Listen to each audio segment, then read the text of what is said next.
So in the delivery of the project, we reached our first problem because on reflection we realised our yoga club does not really adopt an art form. So we reverted back to our brainstorm that we created in Unit 2A,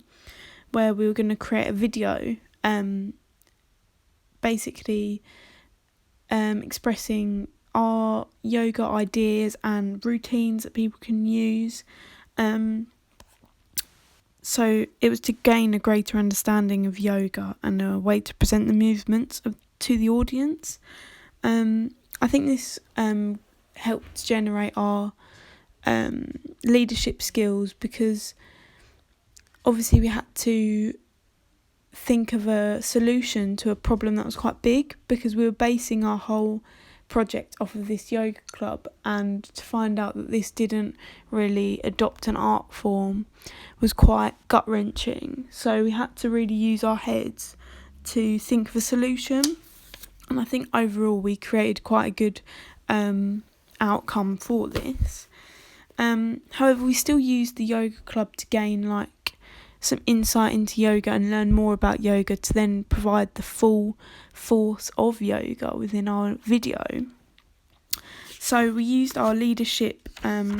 progress sheets each week for our yoga sessions, which I think really helped because it showed how much we were learning and how much we still needed to learn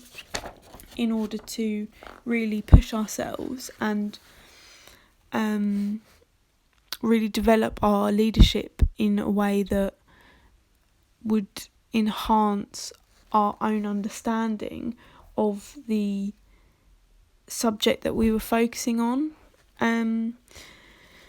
We then had to include some contingencies, both for the yoga club and our video. On reflection, I think that this really helped because we'd already solved a couple of major problems, so coming up with more solving of problems actually was quite easy for us because we'd already done this before, so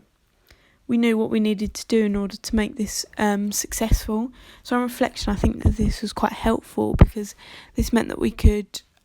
resolve any issue, therefore complete something to a deadline, which is a really key component of a leader, to be able to meet that deadline and to inspire others to keep going despite the difficulty of a challenge. We then got in contact with a professional instructor because we thought that this would be very helpful for our learning of leadership, because you learn best from observing other leaders do their work. So we thought that we would get a professional practitioner in to show us the ropes, and they provided us with a lot of information and routines that we could use within our own demonstrations to the younger years. So I thought that this is really helpful in developing our leadership skills because we were becoming more professional within the art that we were trying to demonstrate. Therefore, we were leading by example, and we were actually seeking to learn more and more, which is a key component of a leader.